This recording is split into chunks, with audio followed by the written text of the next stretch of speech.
Hello everyone at Virtualvigil, my name's Paul and I'm going to share with you some of my own experience about looking for God in the secular world, in just the ordinary world that's around us.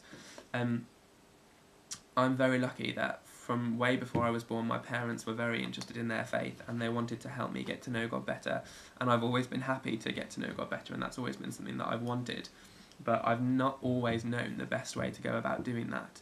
And I remember when I was little, I just wanted to be like everybody else. I didn't want to be different just because I was a Christian. But my parents didn't want me to play with Mighty Max because, it was a world of horrors, and they didn't want me to play Power Rangers because it made my brothers punch each other in the lounge and all that kind of stuff. And so they used to give us Christian CDs and television programmes and films to look at.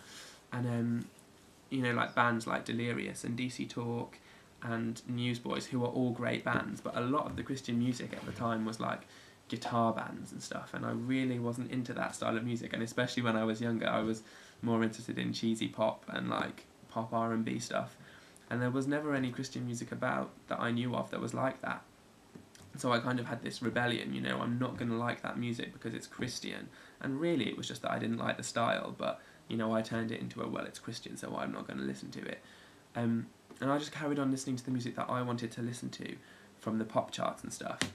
And some of the artists that I listened to were Christina Aguilera, or Mariah Carey, or Whitney Houston, and the more I listened to them, the more I could see God in the stuff that they do without necessarily realising it. And then eventually I'd think that I'd be listening to it and I'd think, actually this makes me want to pray, and I'd pray just like the sound of the singer, how beautiful their voice was, or how powerful the words were, or how beautiful the words were.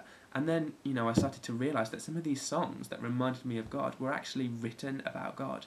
These singers, they all sing in the secular pop charts, and they're writing, to make a career out of it, but there is so much about God in the things that they do. If you look at their album tracks, or, just some of the little hints in their lyrics, it can be really powerful. And some of the films that particularly inspired me, Pretty Woman, which is my favourite film ever, just the way that he chooses to love her even though she lives such a bad life and she's made so many bad choices, reminded me so much of the way God chooses to love us. And in The Lion King, right, there is so much about forgiveness and relationship with God in there, and the love of a father, and it's really inspiring. And Philadelphia, which is an absolutely incredible film about having to deal with the fact that you're going to die, and how do you end your relationships, and how do you go out of this world and stuff.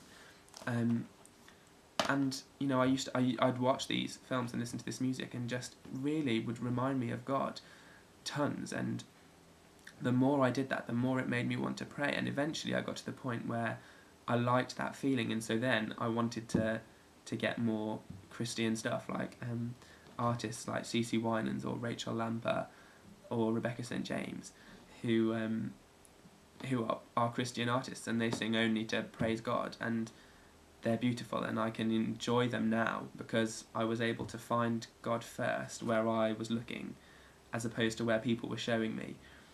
And that's been incredible for me. And now I can say, I found God in my Britney Spears CD, and that was great. And I found God in my gospel CD, and that was great too.